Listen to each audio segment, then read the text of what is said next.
እጅህን ስትከፍት ሕይወት ላለው ሁሉ መልካም ታጠግባለህ፣ መልካም ታጠግባለህ። የሰራዊት ጌታ ቅዱስ እግዚአብሔር እንዴት ደግ አምላክ ነህ፣ እንዴት ደግ አምላክ ነህ። እንደምናረፈዳችሁ የጌታ ቤተሰቦች እግዚአብሔር የተመሰገነ ይሁን። ዛሬ ደግሞ እንደገና እግዚአብሔር እድል ሰጥቶን ተገናኝተናል። እንግዲህ እዚህም እዛም ሆናችሁ የምትሰሙ የዚህ መርሃ ግብር ተከታታይ ሆናችሁ ሁላችሁንም እንኳን ደህና ቆያችሁ። ዛሬ ደግሞ በእግዚአብሔር ፊት አብረን የእግዚአብሔርን ጸጋ የምንከፋፈልበት ጊዜ ነው የሚሆነው። ባለፈው ጊዜ በተለያዩ ሴሽኖቻችን ላይ ስለ ሚስጥር እያወራን ነበረ። ሚስጥር ምንድነው የሚለውን ነገር እያየን ነው። በዛ ጉዳይ ትንሽዬ ነገር ዛሬ እነግራችኋለሁ። በተለይ ጋብቻ ሚስጥር ለምንድነው ሚስጥር የተባለው የሚለውን ነገር ትንሽ ነገር እናገራለሁ። ሁላችንም ተነስተን ለመግቢያ ያው ሁሉ ጊዜ በጣም ወሳኝ የሆነውን ለቤተሰብ እንደው ዝም ብሎ ሲነበብ እንኳን ለብዙዎቻችን መልእክት ሊሆን የሚችል በሆነ አጋጣሚ እንደው ይሄንን ቻናል ከፍተው እንኳን የሚያዩ ሰዎች ካሉ ይሄ የሚነበበው ነገር እነሱ ጋር ደርሶ የእግዚአብሔር ቃል ስለሆነ ስራ እንደሚሰራ በማመን ሁላችንም ቆመን ይሄንን የእግዚአብሔር ቃል ክፍል እናነበዋለን። መጽሐፍ ቅዱስ ኤፌሶ ምዕራፍ 5 ከቁጥር 21 ጀምሮ ያለውን የእግዚአብሔር ቃል አነባለሁ። ለእያንዳንዳችሁ በክርስቶስ ፍርሃት የተገዛችሁ ሁኑ። ሚስቶች ሆይ ለጌታ እንደምትገዙ ለባሎቻችሁ ተገዙ። ክርስቶስ ደግሞ ቤተክርስቲያን ራስ እንደሆነ እርሱም የአካሉ የሚያድን እንደሆነ ባል የሚስቱ ራስ ነውና። ዳሩ ግን ቤተክርስቲያን ለክርስቶስ እንደምትገዛ እንዲሁ ሚስቶች ደግሞ በሁሉ ለባሎቻቸው ይገዙ። ባሎች ሆይ ክርስቶስ ደግሞ ቤተክርስቲያንን እንደወደዳት ሚስቶቻችሁን ውደዱ። በውሃ መታጠብና ከቃሉ ጋር አንጽቶ እንዲቀድሳት ስለ እርሷ ራሱን አሳልፎ ሰጠ። እድፈት ወይም የፊት መጨማደድ ወይም እንዲህ ያለ ነገር ሳይሆንባት ቅድስትና ያለ ነውር ትሆን ዘንድ ክብርት የሆነችውን ቤተክርስቲያን ለራሱ እንዲያቀርብ ፈለገ። እንዲሁም ባሎች ደግሞ እንደገዛ ስጋችሁ አድርገው የገዛ ሚስቶቻቸውን ሊወዷቸው ይገባቸዋል። የገዛ ሚስቱን የሚወድ ራሱን ይወዳል። ማንም የገዛ ስጋውን የሚጠላ ከቶ የለምና። ነገር ግን የአካል ብልቶች ስለሆንን ክርስቶስ ደግሞ ለቤተ ክርስቲያን እንዳደረገላት ይመግበዋል፣ ይንከባከበዋል። ስለዚህ ሰው አባትና እናቱን ይተዋል፣ ከሚስቱም ጋር ይተባበራሉ፣ ሁለቱም አንድ ሥጋ ይሆናሉ። ይህ ምስጢር ታላቅ ነው።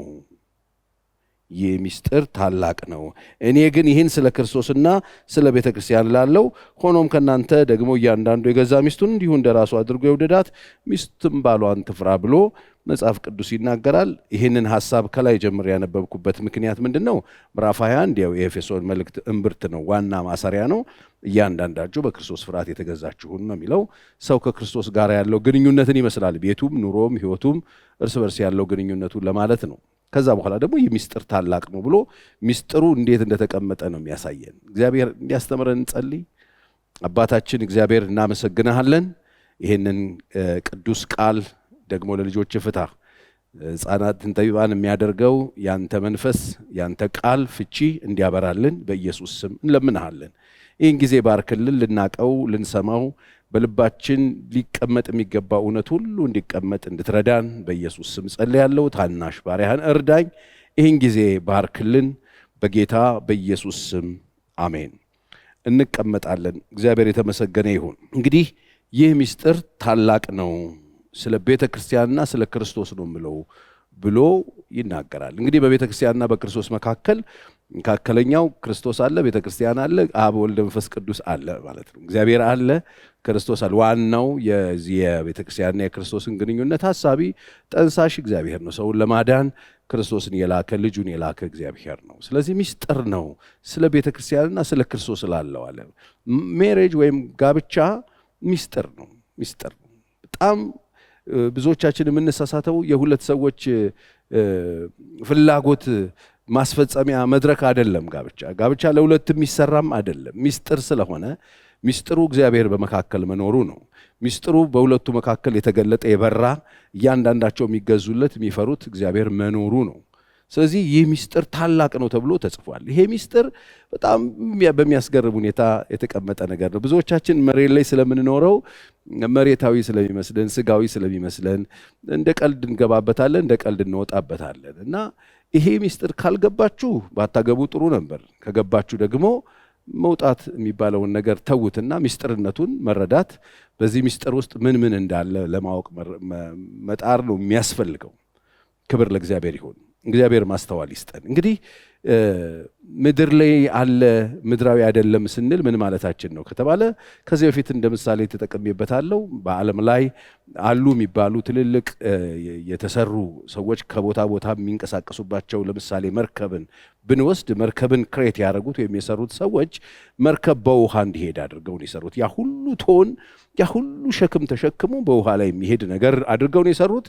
ስለዚህ የውሃውን ሕግ ጠብቆ ነው የሚንቀሳቀሰው።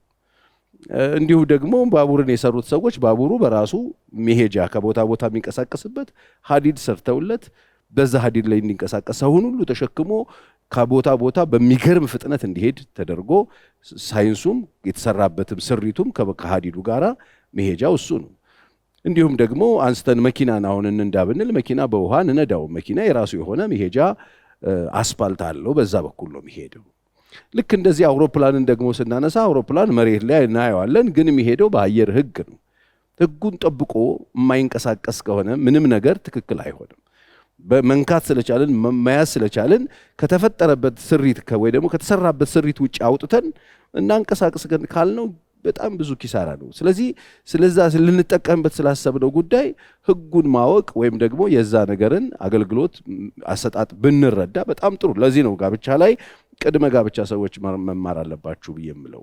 ብዙዎቻችሁ እንዳልኩት ተምራችሁ አልገባችሁም፣ ግን ቢሆንም ገብተንም ደግሞ መማር ራሱን የቻለ ዋጋ የሚያስከፍል ቢሆንም እየኖርንበት ቤት እንደማደስ ስለሆነ ትንሽ አድካሚ ነው። ትንሽ አቧራዎች ይኖሩታል። በጣም ብዙ አስሎች ሊኖሩት ይችላል። ይሁን እንጂ ብንሰራው ነው የሚሻለው። የመጀመሪያው ስህተትን በሌላ ስህተት ከምናጣፋ በተቻለ መልክ ብናስተካክል ነው የሚሻለው። ምን ልትነግረን ነው ፓስተር ቸሪ? ለምሳሌ አውሮፕላንን አውጥተን በውሃ ውስጥ ሂድ ብንለው በውሃ ውስጥ የሚሄድ አይደለም። ባቡርን አምጥተን በአስፋልት ሂድ ብንለው የሚያመጣው ኪሳራና ዳሜጅ ብዙ ነው። እንዲሁ መርከብን አምጥተን በአስፋልት የሚሆን አይደለም። ከተሰራበት ስሪት ውጭ ብናወጣው የሚሆን አይደለም። አውሮፕላንን ቦሌ ብትሄዱ አለ። አውሮፕላን ሜዳው ላይ አለ፣ ሲንቀሳቀስም ልታዩት ትችላላችሁ። ግን በመስመር ወይም በአስፋልት ላይ ሲሄድ አይቼዋለሁና አንስቼ በቦሌ ቡልቡል አንስቼ በቦሌ ሮድ ልንዳው ብትሉ አንደኛ አውሮፕላን አይኖረንም፣ ሁለተኛ አውሮፕላኑ የሚያመጣው ዳሜጅ በጣም ሰፊ ነው። ምንም እውቀት ስለሌለን መሬት ላይ አግኝተነዋልና በቃ በመሬት መንቀሳቀስ አለበት ቢባል የሚያመጣው ኪሳራ ብዙ ነው። ስለዚህ ልክ እንደዚህ ነው መሬት ላይ ስላለ ትዳርም በመሬት ሕግ ዝም ብሎ መሬታዊ የሆነ አስተሳሰብ ይዘን የምንንቀሳቀስበት ከሆነ ውድመቱ ብዙ ነው። እኛም ቤቱም ላይ የሚያመጣውም እንደገናም ትውልድ ላይ በቀጣይ ጄኔሬሽን ላይ የሚያመጣው ኪሳራ ይሄ ነው የሚባል እንዳይመስላችሁ። በጣም ሰፊ ችግር ይፈጥራል። ለዚህ ነው ብዙ ሰው ሳያቅ ይገባል፣ እንደገና ደግሞ ያበላሻል። አንደኛ ትዳሩ አይኖርም፣ በቀጣይነት ደግሞ ለትውልድ ሲድ ወይም ዘር ጥሎ የሚሄድ እድል እንዲኖረው ያደርጋል። ስለዚህ በተወሰነ መልኩ ጋብቻን፣ ግንኙነትን በተወሰነ መልኩ ብንረዳው በጣም ጥሩ ነው። በጣም ወሳኝ የሆኑ 3 ነገሮች የያዘ ነው። ለምሳሌ ጋብቻ ውስጥ ስንገባ እንዳልኩት ፍጹም ሰማያዊ ነው። ከእግዚአብሔር ጥበብን ከእግዚአብሔር እውቀትን ባለቤቱ እግዚአብሔር እንደሆነ ማወቅ በጣም ይጠቅመናል። እሱን ይዘን ስንኖር ደግሞ ግንኙነቱ አሁን የምንኖርባቸው በዚህ ምድር ላይ ስንኖር 3 ነገሮችን የያዘ መሆኑን ማወቅ አለብን። መንፈሳዊ ነው ሲባል መንፈስ ብቻ ይዞ የሚሄድ ነገርና አይደለም። ስጋዊ ግንኙነት ይጠይቃል፣ መንፈሳዊ ግንኙነት ይጠይቃል፣ ኢኮኖሚያዊ ግንኙነት የሚጠይቅ ነገር።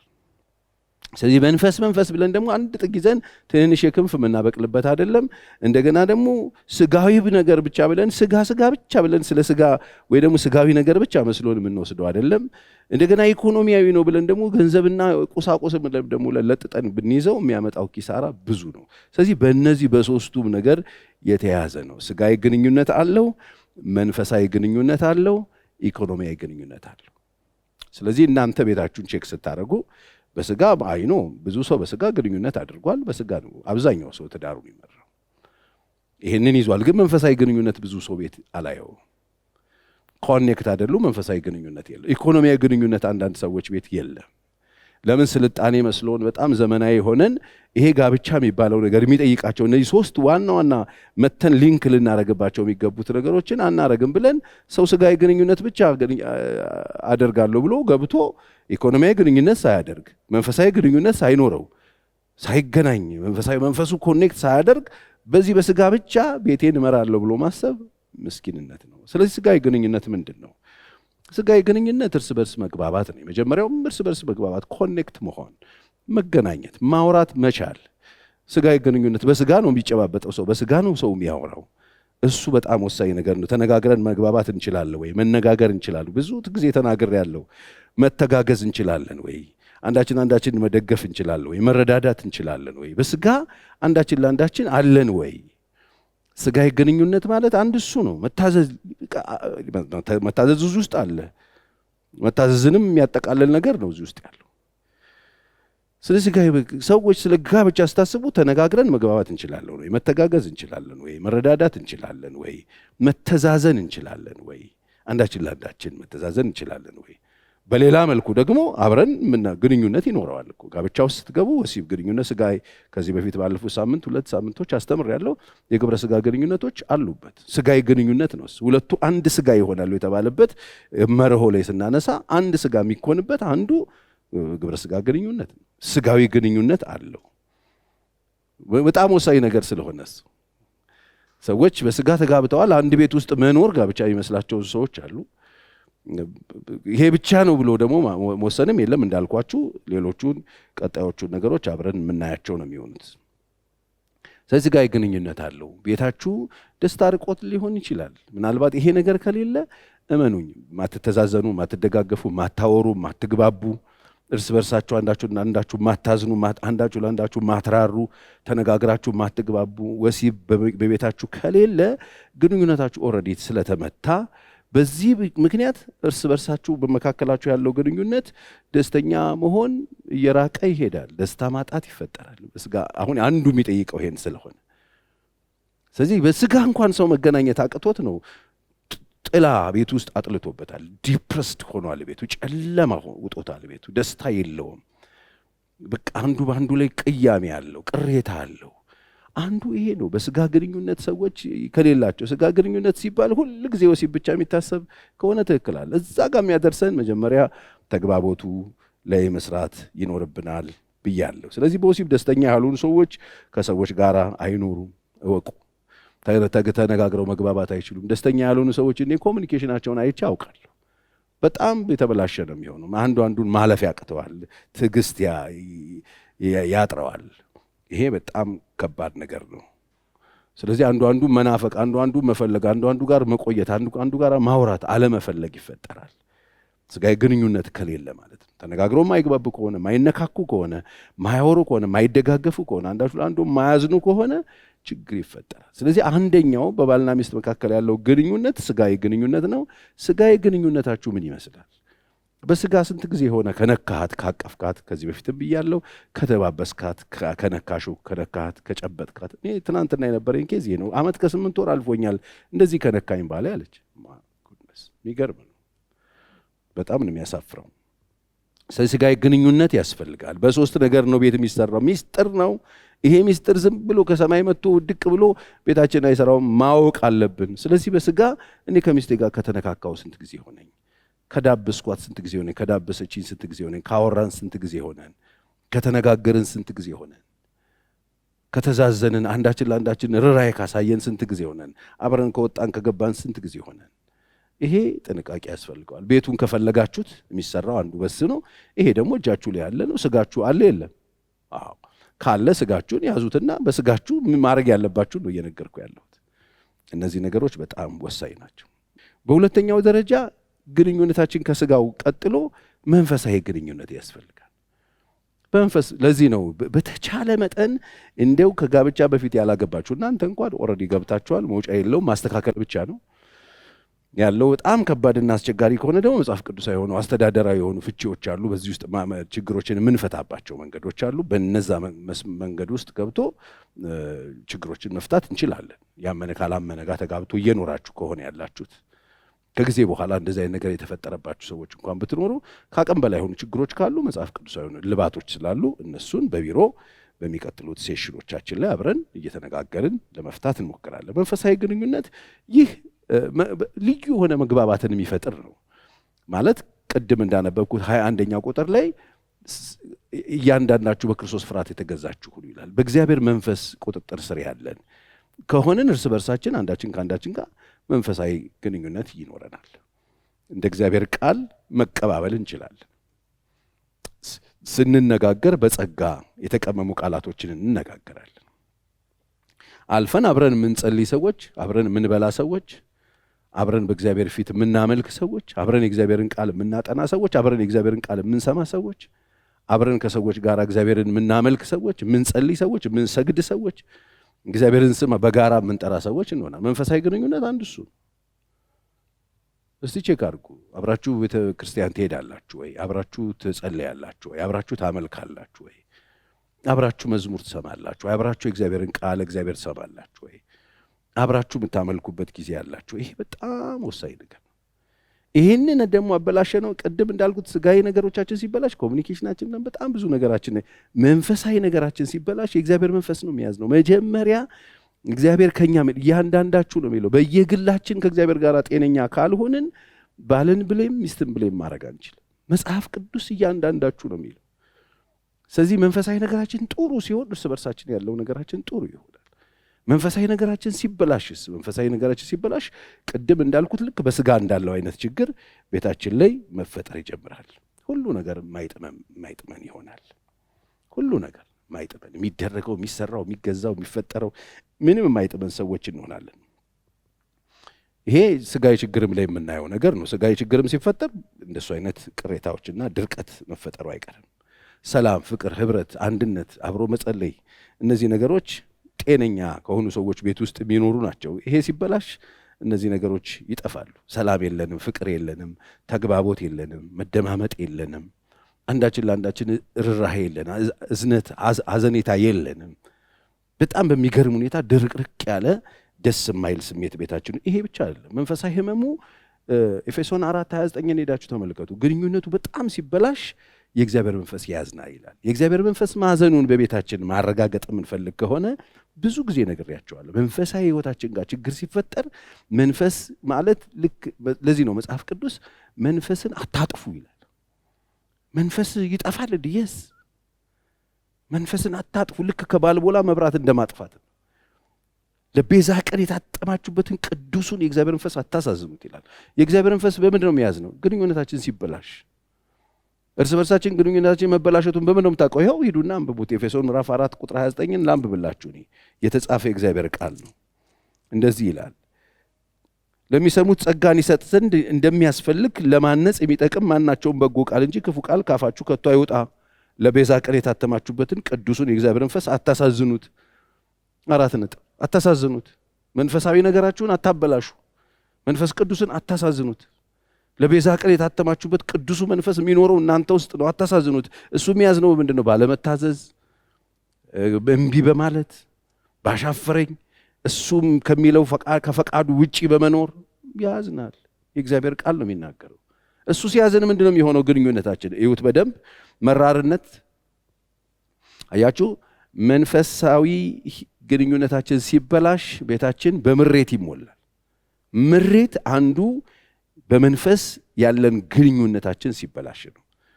ምሬት ውስጥ ባልንጀራችን፣ ባላችን ወይ ሚስታችን ኃይለኛ ምሬት ውስጥ እንዲገባ እናደርጋለን። ኃይለኛ ምሬት ቤታችሁ ውስጥ። ይሄ ብቻ አይደለም፣ ምሬት፣ ንዴት፣ ከባድ ንዴት የሚቆጣጠረን የለም። በግላችን በጣም የምናብድ ሰዎች እንሆናለን። በእግዚአብሔር መንፈስ ቁጥጥር ስር ለመኖር ፈቃደኛ ባለመሆናችን፣ መንፈስ ቅዱስን በማሳዘናችን፣ ለራሳችን ፈራጅና ዳኛ ለመሆን በመፈለጋችን ምክንያት የምንፈልገው ባለመሆኑ ኃይለኛ ንዴት ውስጥ እንገባለን። ኃይለኛ ንዴት፣ መንፈሳዊ ግንኙነት ሲበላሽ ንዴት። ይሄ ብቻ ቁጣ፣ ኃይለኛ ቁጣ፣ በሆነ ባልሆነ መቆጣት። ይሄውላችሁ፣ ይሄ ጸባይ መስሏችሁ እኔ ባህሪ ይሄ ነው ፓስተር ቸሬ በጣም ቁጠኛ ንዴተኛ ነኝ ምናምን እኔ በጣም እንደዚህ ነኝ ከልጅነት የምትሉ ሰዎች ቆም በሉና ህይወታችሁን ፈትሹ። መንፈሳዊ ነገራችሁ ከሰማይ ጋር ሲስተካከል እንደነበራችሁ ብትቀጥሉበት እድል የለም። የእግዚአብሔር መንፈስ ጋይድ የሚያደርጋችሁ፣ የእግዚአብሔር መንፈስ የሚመራችሁ ሰዎች ነው። ለዚህ ነው ኢየሱስ እኔ ትእዛዜን ጠብቁ፣ እኔ አባቴን ለምነዋለሁ፣ አባቴን ጠይቀዋለሁ፣ ሄድና እኔ እሱ አጽናኝ ይልክልናል። እሱ ደግሞ ዓለማያየውም ዓለማያውቀውም ሊቀበለው አይችልም። እናንተ ውስጥ ነው የሚኖረው። እሱ ስሙ መንፈስ ቅዱስ ይባላል። የእግዚአብሔር መንፈስ ይባላል። እሱ ወደ እውነት ሁሉ ይመራችኋል። እናንተ ራሳችሁ ታውቁታላችኋል። እናንተ ራሳችሁ በውስጣችሁ ስለሚኖር የምታውቁት ነው የተባለው። ስለዚህ መንፈስ ቅዱስ በውስጣችን ያለውን ይዘን ነው በመንፈስ አንዳችን ከአንዳችን ጋር ኮኔክት የምናደርገው። እየሰማ ነው እያዳመጥ ነው የምንኖረው አምላክ ስለሆነ መንፈስ ቅዱስ እሱ እግዚአብሔር ነው። እሱን ስናሳዝነው ኃይለኛ ምሬት፣ ንዴት፣ ቁጣ፣ ጩኸት፣ ስድብ እነዚህ ከእናንተ ዘንድ ይወገዱ። አያችሁ ቤቱን በአንድ ጊዜ የሚሞላው ይሄ ነው። ዛሬ በየቤቱ ያለው ምንድነው? ሳሎንን የሞላው ምንድነው? መኝታ ቤቱን የሞላው ምንድነው? መኝታ ቤቱን ጓዳችንን የሞላው፣ ስራ ቦታውን የሞላው፣ ግን መኪናውን የሞላው ምንድነው? ይሄ ችግር ግድ የላችሁም። መንፈሳዊ ነገር አስተካክሉ። በመንፈስ ኮኔክት ነው። አንዳችሁ ከአንዳችሁ ጋራ ጸልዩ። አንዳችሁ ለአንዳችሁ ጸልዩ። በመንፈስ ኮኔክት ስታደርጉ ምን እንደሆነ እግዚአብሔር መንፈስ ይነግራችኋል። ከዛ አጠገባችሁ ካለ የትዳር አጋራችሁ የማይጠበቁ ነገሮችን አትጠብቁም። አንደርስታንድ ማድረግ ትችላላችሁ። በቀላሉ ማግባባት ትችላላችሁ። መንፈሳዊ ነገራችሁ በጣም ሻርፕ የሆነ ሲመጣ ብዙ ፍላጎቶች አይኖሯችሁም። መረዳቶቹ በእናንተ ውስጥ እግዚአብሔር ይሰጣችሁና ኤክስፔክቴሽናችሁ ይቀየርና አንዳችሁ ለአንዳችሁ ርኅራኄ የምታሳዩበት ይሆናል። ከዚህ ውጭ ከሆንን ቤታችን በኃይለኛ ሕመም ውስጥ የመውደቅ ዕድሉ ሰፊ ነው። ስለዚህ እርስ በርሳችን ስንኖር ስጋዊ ግንኙነት የሚባል ነገር አለ። በትዳር ውስጥ በስጋ ብቻ የምንኖረውም አይደለም፣ መንፈሳዊ ግንኙነት የሚባል አለ። ዛሬ ስጋውን ስንፈታው መንፈሳዊ ነገሩ ሊንክ ያደርጋል፣ ይበጠሳል።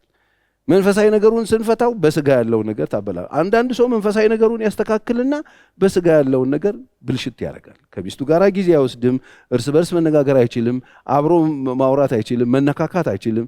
መንፈሳዊ ነገሩ በጣም አሪፍ ሲሆን በቃ ምሽግ ነው፣ ጸሎት ነው፣ ንባብ ነው፣ ጾም ነው፣ ጸሎት ነው። ከዛ በኋላ ደግሞ ያኛው ክፍተት ይፈጠርና በዛኛው ምክንያት ቤቱ ክራክ ያደርጋል። አያችሁ፣ ባላንስ ማድረግ አለብን። ስጋዊ ችግሮቻችንን ቁጭ ብለን መፍታት አለብን። ምክንያቱም ባላንስ ማድረግ አለብን። ሰው ስጋ ብቻ አይደለም፣ መንፈስም ነፍስም ያለው ፍጡር ነው። ስለዚህ በጥንቃቄ ስጋዊም መንፈሳዊም ችግሮቻችንን ሶልቭ እያደረገን መሄድ አለብን። ይህ ምስጢር ምንድነው? ታላቅ። ይህ ምስጢር ታላቅ።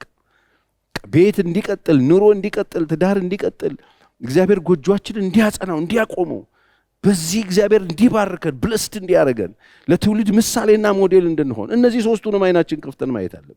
መንፈሳዊ ነገር ሲበላሽ እንዳልኳችሁ ምሬት፣ ንዴት፣ ቁጣ፣ ጩኸት፣ ስድብ፣ መግባባት ማቃት፣ ከዛ ድርቀት ይፈጠራል ቤታችን ላይ። ልክ እንደ ስጋው ችግሩ መንፈሳዊ ችግርም ራሱ ይዞት የሚመጣው ችግር አለ። መንፈሳዊ ሕይወታችን ጤናማ ሲሆን ሁከት እንዳልኩት ንዴት፣ ቁጣ፣ ጩኸት ቦታውን ለቆ መውጣት ይጀምራል። መንፈሳዊነታችን ጥሩ ሲሆን ጸባዬ ነው እኔ ባህሪ ነው እያልን መደንፋት እናቆማለን ማለት ነው። ስለዚህ እንደ ልባችሁ ቤታችሁን እየበጠበጣችሁ ያላችሁ ሰዎች አስተውሉ። አንዳንድ ሰው ላለመቀየር ሲልድ የሆነ ማት ሰዋል። እኔ ስለገጠመኝ ላለመቀየር በቃ ራሱን በቃ ሲልድ አድርጎ ቁጭ ብሏል። የእግዚአብሔር ነገርም እንዲገባበት አይፈልግም። ሲልድ ነው። እኔ ከልጅነቴ ጀምሮ እልህኛ ነኝ፣ እኔ ከነኩኝ ምናምን የሚሉ ማት ሰዎች አሉ። መጽሐፍ ቅዱስ ለሳኦል ሳሙኤል የነገረው እኮ ይሄንን ነው። እልህኝነት ጣዖትን እንደማምለክ ነው አይደል? እልህኝነት ጣዖትን ወይም ተራፊምን እንደማምለክ ነው። መጽሐፍ ቅዱስ እንደሱ ነው የሚለው። ከአጋንንት ጋር ኢንጌጅድ እንደመሆን ነው መጽሐፍ የሚናገር። ስለዚህ እልሃችሁን ለመጣል ፈቃደኛ ናችሁ ወይ? እልሃችሁን ለመጣል ፈቃደኛ የምትሆኑት መንፈሳዊ ነገራችሁ ጥሩ ሲሆን፣ በእግዚአብሔር መንፈስ ለመመራት ፈቃደኛ ስትሆኑ፣ እልሄ ያደግኩበት ምናምን የምትሉትን መጣል ስትችሉ ነው።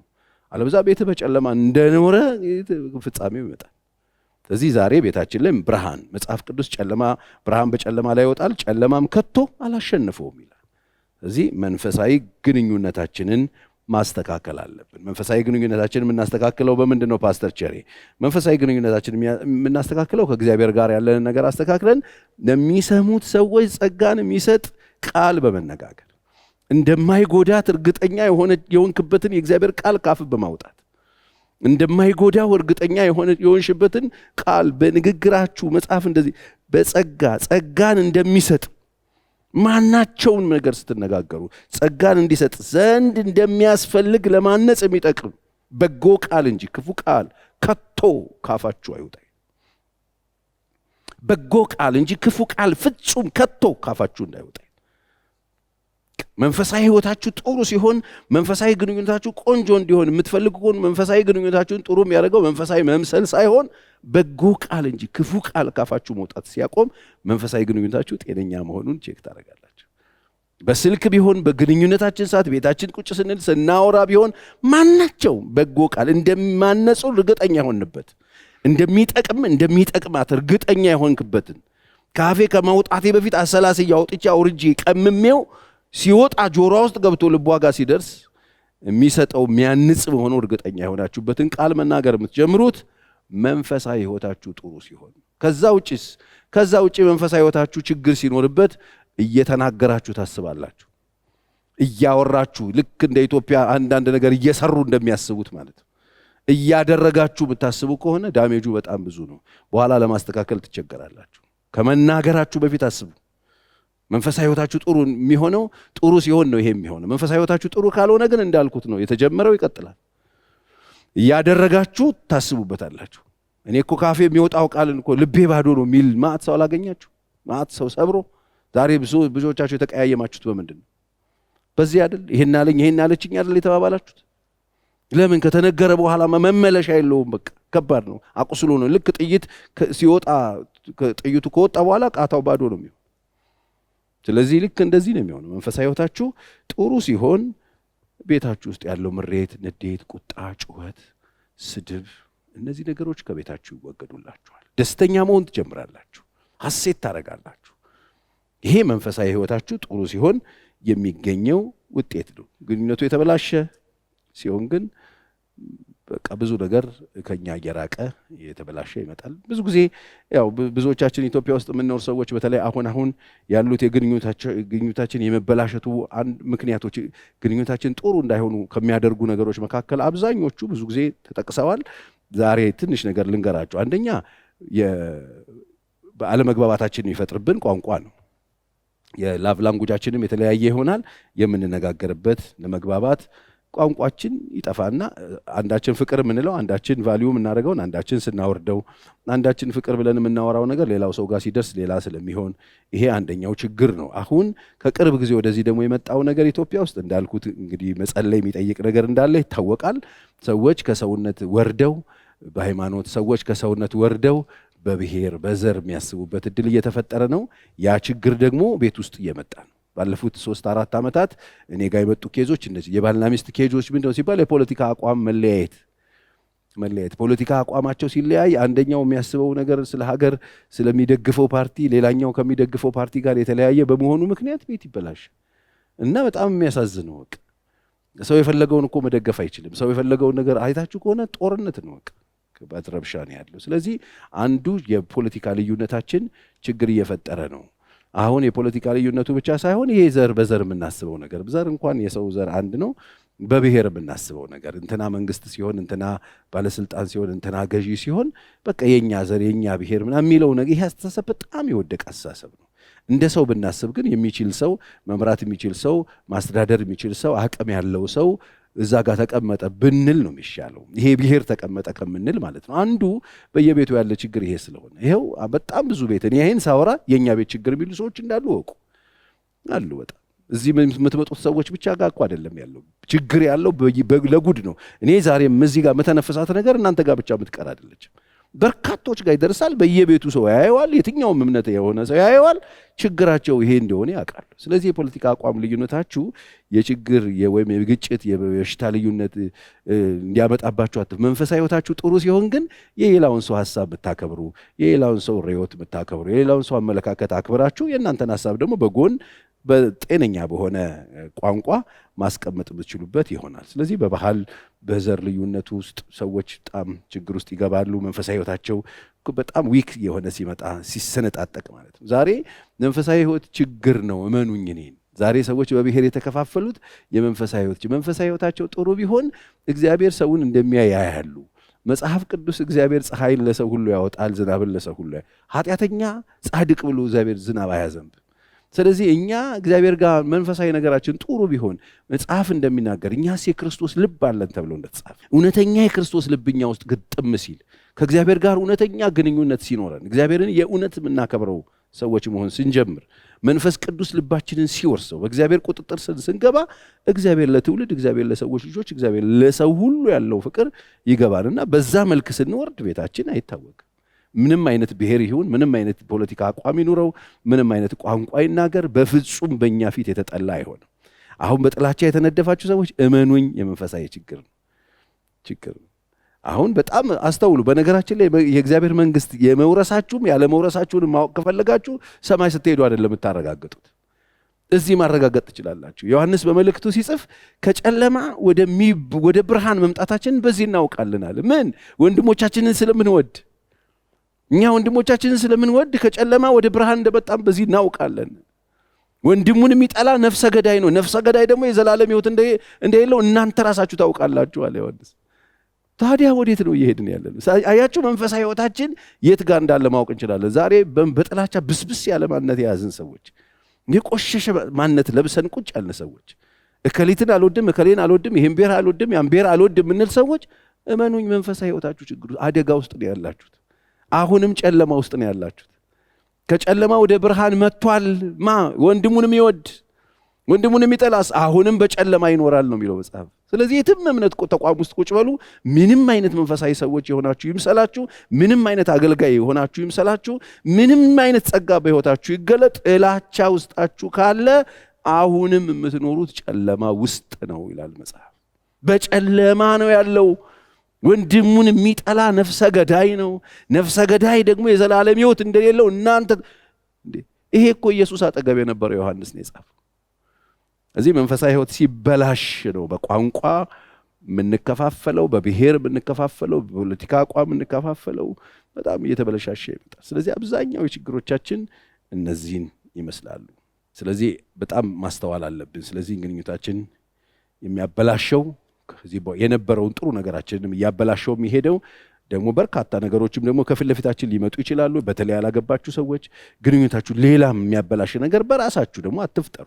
አሁን እንዳልኩት በዚህ ባለማወቅ ምክንያት ይህን ሚስጥር ባለመረዳት ምክንያት እነዚህ ነገሮችን ባለማወቅ ምክንያት ይፈጠራል። ደግሞ እንደገና ደግሞ ከገቡ በኋላ ሌላ ደግሞ ችግር እየተፈጠረ አለ። የእድሜው ልዩነት። አሁን አንዳንድ ሰው በእድሜው ልዩነትን በድፍረት 20-30 ዓመት ይበልጣቸውን ሰዎች አግብተው ቤታቸው ማስተዳደር ያቃታቸው፣ መጣጣም ያቃታቸው፣ ቋንቋቸው የተደባለቀ፣ እኔ እዚህ ጋር ቆሜ ማውራው እግዚአብሔር ቃል ገብቶ የማይፋውሳቸው የማይባርካቸው ሰዎች ሆነው የተቀመጡ ሰዎች አሉ።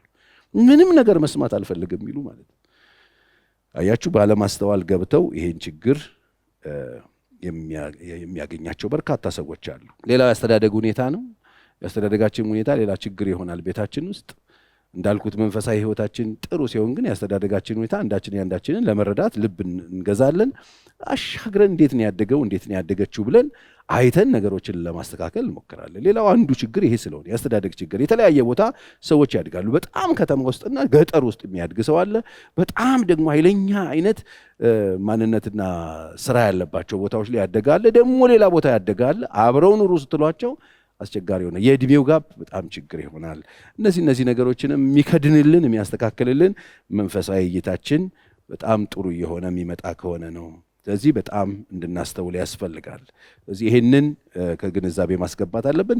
ሶስተኛውና የመጨረሻው ያው ኢኮኖሚያዊ ችግር ነው። ኢኮኖሚያዊ ግንኙነት የሚባለው ቅድም ነግሬያችኋለሁ። ስጋዊ ግንኙነት አለ፣ መንፈሳዊ ግንኙነት አለ። አሁን ስጋዊ ግንኙነት ጋር በአካል ሄደን የምንነካካው፣ የምናወራው፣ የምንገናኘው፣ የምናወራው፣ የምንግባባበት ነው። መንፈሳዊ ግንኙነታችን እንግዲህ አካላዊ ግንኙነት ጋር ስጋዊ ግንኙነት ጋር እስከ መኝታ ድረስ ይሄደናል። መንፈሳዊ ግንኙነት ጋር ተግባቦታችን ይሰራል። አንዳችን ለአንዳችን እይታችን ይስተካከላል፣ ግንዛቤያችን ይስተካከላል፣ ነገሮችን የምናይበት መነጽር ይቀየራል። ለራሳችን ባልና ሚስት ሳይሆን ለሌሎች ሰዎች እንኳን ለሌሎች ብሔሮችና ለሌሎች አስተሳሰቦች እንኳን ያለን አመለካከት እንዲቀየር የሚያደርገው መንፈሳዊ ነገራችን ፈውስ ያገኝ ነው። መንፈሳዊ ግንኙነታችን ጥሩ ሲሆን ደግሞ በቀላሉ ተነጋግረን መግባባት ምንችል፣ ተግባቦታችን ጥሩ የሆነ መንፈስ ቅዱስ ጋይድ የሚያደርገው ምሕረት፣ ርኅራኄ፣ ቸርነት ያለበት ፍቅርና ይቅርታ ያለበት ቤት ባለቤት እንሆናለን። ኢኮኖሚያዊ ግንኙነት ደግሞ በጣም ወሳኝ ነው። አሁን ብዙ ጊዜ ይሄ ችግር እኔ በቅርብም ብዙ ሰዎች አውቃለሁ። ኢኮኖሚያዊ ግንኙነት ያላደረጉ ግን የተጋቡ ብዙ ሰዎች አሉ። ንብረታቸውን እንደዚህ ቆልፈው ማያስነኩ፣ ለሚስቶቻቸው ለባሎቻቸው ማያስነኩ ሰዎች አሉ። ይህን ወደዳችሁም ጠላችሁም ኢኮኖሚያዊ ግንኙነት አለው ትዳር። ስትጋቡ ቀደም ብሎ በግል የነበሩ ነገሮች ሁሉ የጋራ ይሆናሉ። ምክንያቱም ጋብቻ ሚስጥር ስለሆነ እንጂ ይሄ ተከራይተህ የምትገባበት ወይም ይሄ የሆነ ጊዜ ማሳለፊያ ኮንትራት የምንፈርመው አይደል። ጋብቻ ሁለቱ አንድ የሚሆኑበት ነው። ስለዚህ በግል የነበረ ነገር በጋራ ይሆናል። ገንዘባችን የጋራ ይሆናል። የጋራ ይሁን። አሁን ትልቁ ችግር እየሆነ ያለው ይሄ ሚስጥር ተብሎ ሶስተኛው መገናኛው መስመሩ ይቋረጣል። አሁን የዚህን መስመሮች የዚህ ላይቶች ዋየሮቹን አንዱን ብንበጥሰው እንደማናገኝ ውሃ ነው ይሄኛው እሳት የለውም ብለን ብንበጥሰው እንደማይሰራ ማለት ልክ ይሄኛውም ግንኙነትን ያበላሻል፣ ይሄም ትዳርን ያበላሻል። ኢኮኖሚያዊ ግንኙነት ያላደረጋችሁ ሰዎች ሚስቶቻችሁን የምትደብቁ፣ ባሎቻችሁን የምትደብቁ ይሄ የኔ ሳጥን ነው ይሄ የኔ ሳጥን ነው ብላችሁ ከፋፍላችሁ ቁጭ ያደረጋችሁ ኪሳችሁ 9 የሆነ በፍጹም ኪሳችሁ ማይነካ ሱሪያችሁ ማይነካ አካውንታችሁ ማይነካ በገንዘብ ገና ያልተጋባችሁ የኔ የምትጫወቱ በጣም ዕቃ ያረጋችሁ ትዳርን በጣም እንደሚያሳዝነው ደግሞ እንደዚህ አይነት ነገር እያደረጉ ያሉት በጣም ትልልቅ ሰዎች መሆናቸው፣ ታዋቂ ሰዎች መሆናቸው፣ ፕሮፌሽናል ነን የሚሉ ሰዎች መሆናቸው በጣም ነው የሚገርመው። ከዛ ስለ ትዳር ሊያወሩ ደግሞ ኮስተር ይላሉ። ይሄ በጣም ነውር ነው። ጋብቻ ሁለቱ አንድ ስጋ የሚሆኑበት ነው። ስለዚህ አንዱ ያንዱ ኪስን አንዱ ያንዱን ቦርሳ መንካቱ አይቀርም፣ መነካካቶች ይኖራሉ፣ አብረው ነው የሚሆኑት። ስለዚህ ይሄ ሊንክ ያደርጋል። ስለዚህ ገንዘባችሁ ያልተጋባ፣ ኢኮኖሚያችሁ ያልተጋባ፣ እውቀታችሁ ገና ያልተጋባ፣ በጋራ ማሰብ ያልጀመራችሁ፣ ቤታችሁን የግል አድርጋችሁት አሁንም በደባልነት የምትኖሩ ሰዎች አስቡ። እኔ ደባልነትን በደርግ ጊዜ አውቃለሁ። እንግዲህ ኢትዮጵያ ውስጥ የሚመጡ ነገስታት አብዛኛዎቹ ነገስታት ፖለቲካቸውን የሚሰሩት መሬትና ቤት ላይ ነው። ታውቃላችሁ፣ እኔ ከደርግ ጊዜ ጀምሮ በደንብ ነው የማውቀው። ደርግ መጥቶ ኃይለ ሥላሴን ከጣለ በኋላ መሬት ለአራሹ አለ። ከዛ መሬት ለአራሹ ሲሰጥ አራሹ ደስ አለው፣ መሬቱ የተወሰደበት ደግሞ ባላባት ቅር አለው። ከዛ ደግሞ ትርፍ ቤት አለ፣ ባላባቶቹና ባለቤቶቹ ቅር አላቸው። ቤት የወሰዱ ሰዎች ደስ አላቸው። ፀሐዩ መንግስት ተባለ እና በደንብ ነው ሰዎች ቤት የወሰዱት። የግለሰቦችን ቤት ወስደው ያበዱ ማአት ትልልቅ አባቶች አሉ። የዚህ ሀገር የነበሩ ባላባቶች ንብረታቸውን ተቀምተው ብቻቸውን ያወሩ ያበዱ የቀወሱ ሰዎች አሉ። እኔ በቅርብ እንኳን የማውቀው እንደዚህ የሆነ ሰው አለ። በቃ ያበደ የተወሰደባቸውን እየመጣ ቀንና ማታ እያየ የሚሄድ ያበደ እንዲሁ አብዶ መሰለኝ የሞተው መጨረሻ ላይ። እኔም ያደግኩበት ቤተሰብ እንደዚሁ የተወሰደ ቤት ውስጥ ነው የሚኖሩት። ከግለሰቦች ማን የሰጠው መንግስት ምን አድርጎ በቃ ፖለቲካ እየሰራ ሲመጣ ይሄን አደረገ። ከዛስ ያንን ቤት የሰጣቸው ሰዎች በጣም ደስተኛ ሲሆኑ በቅርብ አዲስ አበባ ገብተው ቤት ያገኙ ምናምን ሰዎች ዘመዶቻቸው ከቅርብም ከሩቅም ምናምን እኔ ያልደረሰንም ብለው ቀበሌ ፍርድ ሸንጎ አቤት አሉ ሰዎች። እና እዛ ፍርድ ሸንጎ አቤት ያሉት ደግሞ ሰዎች ፍርድ ሸንጎ ይታየና በቃ ትየንትና ቤት ትግባ እየተባለ ደባል ደግሞ ተፈጠረ። ደባልም ይባላል። ምናልባት እናንተ ብዙዎቻችሁ ይሄን ላታውቁ ትችላላችሁ። ይሄን የሚሰሙ ግን ያውቃሉ። ደባል ትየንትና ወረደ የወሰደችው ቤት ስለሆነ እምቢ አትልም። በመጋረጃ ጋርዳ አንድ ቤት ውስጥ 2 ሰው በአንድ ቤት ቁጥር 2 ሰው ይኖራል። እንደዚህ እየተደረጉ የሚኖሩ ሰዎች አሉ። እኔ የምኖርበት አደግኩበት ግቢ ውስጥ ደባሎች ነበሩ። አንድ ቤት ቁጥር ውስጥ 2 አባወራ የሚኖር 2 ማወራ የሚኖርበት ቤት ነበር። እና ምንድነው ፓስተር ቸሬ የምትነግረን ካላችሁ ደባል አይደላችሁም። ብቻዬን መኖር አስጠላኝ፣ ወጥ የሚሰራልኝ ይፈልጋለሁ፣ አልጋ የሚያነጥፍልኝ፣ ቤት የሚጠርግልኝ ብለህ ከሆነ ሰራተኛ ነው መቅጠር ያለብህ። ትዳር ጋር ለመምጣት ያለብህ ትዳር የደባልነት ኑሮ አይደለም። አንድ ጣራ ውስጥ 2 ግለሰቦች የሚኖሩበት ቦታ አይደለም። መጽሐፍ ሰው ብቻውን ይሆን ዘንድ መልካም አይደለም ሲል 2 ሆነው እንዲኖሩ ፈልጋለሁ እያለ አይደለም። የእግዚአብሔር ዓላማ ይሄ አይደለም። 2ቱ ስንት ናቸው? አንድ ናቸው። ወደፊት 2 አይደሉም ብሎ ነው መጽሐፍ የሚናገረው። ስለዚህ በስጋ ግንኙነት ያቆማችሁ ሰዎች በስጋ መነካካት፣ ማውራት፣ በስጋ አንዳችሁ ተግባቦት፣ መተያየት፣ አንዱ ለአንዱ ታይም መስጠት፣ አብሮ መደባበስ፣ አብሮ መተኛት ያቆማችሁ ሰዎች አንዱን መስመር በጥሳችሁታል። መንፈሳዊ ሕይወታችሁ የተበላሸ ከእግዚአብሔር ጋር ያላችሁ ነገር ከመበላሸቱ የተነሳ የምትናገሩትን ማትመርጡ፣ የምትሉትን ማትመርጡ፣ ቤታችሁን በሁከት፣ በምሬት፣ በንዴት፣ በቁጣ፣ በጩኸት፣ በቁጭት ቤታችሁን የሞላችሁ ሰዎች መንፈሳዊ ሕይወታችሁን አስተካክሉ። ኢኮኖሚያችሁን ደብቃችሁ ደግሞ በዚህ መገናኘት አልፈልግም ብላችሁ ከሚስትም ከባልም ደብቃችሁ በጣም የምታረመጠምጡ ሰዎች እናንተ ሰዎች ቤት ምናምን ለምን ትፈልጋላችሁ ታዲያ? ኦልሬዲ ቤታችሁን በገዛ እጃችሁ እየበጣሳችሁ ስለሆነ እነዚህ 3ቱን ግንኙነቶቻችሁን ቼክ አድርጉ። በስጋ እንዴት ነን? መንፈሳዊ ሕይወታችን እንዴት ነው? አብረን እናመልካለን። አብሮ የሚጸልይ ሰው አብሮ ለመኖር አይቸገርም። አብሮ ቤተክርስቲያን የሚሄድ ሰው አብሮ የሚያመልክ ሰው ብዙ አይቸገርም። እመኑኝ። አንድ ምንጭ የሚጠጣ ሰው ብዙ አይቸገርም። ስለዚህ 2 ቦታ እዛና እዛ የምትሮጡም ሰዎች ካላችሁ ቆም ብላችሁ ብታስተካክሉ በጣም ጥሩ ነው። እንግዲህ ጥያቄዎቻችሁን፣ ሀሳቦቻችሁን ጻፉና ያው አሁን በሚዞረው ዕቃ ውስጥ ታስቀምጣላችሁ። በሚቀጥለው ጊዜ ደግሞ በእናንተ ጥያቄ ላይ ተመስርተን ሌሎች ሀሳቦችን አብረን እናያለን። አብረን ቆመን እንጸልያለን። ቅዱስ እግዚአብሔር አባታችን እናመሰግንሃለን ስለነበረን ውድ ጊዜ። ክብር ላንተ ይሁን። ደግሞ ዛሬ የተበጠሱ መስመሮቻችን ሁሉ በጸጋህ ቃል እንዲደገፉ እንደገና እንዲቀጠሉ እኛንም እንድትረዳን ማስተዋልና ጥበብ እንድትሰጠን በኢየሱስ ስም እለምንሃለሁ። እግዚአብሔር አባታችንና አምላካችን ሆይ ዛሬ ልዩነቶቻችንን አንድ የምታረግበት ጸጋ ለቀህልናል። በስጋም በመንፈስም እንዲሁም በኢኮኖሚም የተለያየን ሰዎች ከዚህ ሰዓት ጀምሮ በፈቃዳችን እሺ ብለን ማስተካከል እንድንችል ቤታችን እንደገና ብርሃን እንዲወርሰው አሁንም በጥላቻ ተይዘን በጨለማ ውስጥ የምንኖር ሰዎች ፍቅራችንን አስተካክለን ወደ ብርሃን እንድንመጣ አንተን ደስ እንድናሰኝህ እርዳን። ይሄ ጉባኤ በስም የተባረከ ጉባኤ ይሁን። እግዚአብሔር አምላኬ በነገር ሁሉ ይባርካችሁ፣ ይጠብቃችሁ፣ ጸጋውን ያብዛላችሁ፣ ኃይሉን ይስጣችሁ፣ በእሽታ መንፈስ ይደግፋችሁ፣ ጅምሮቻችሁ ፍጻሜ ያገኙላችሁ፣ በመንገዳችሁ ሁሉ እግዚአብሔር ከፊታችሁ ይቅደምላችሁ፣ ከኋላችሁ እርሱ ይከተላችሁ። በነገር ሁሉ እግዚአብሔር አምላኬ እንደ ባለጠግነቱ መጠን በክብር በክርስቶስ ኢየሱስ የሚያስፈልጋችሁን ሁሉ ይሙላባችሁ ተብሎ እንደተጻፈ ይሙላባችሁ። እሱ አንድ ቀን በክብር በመንግሥተ ሰማይ እንገናኝ። ደህና ዋሉ።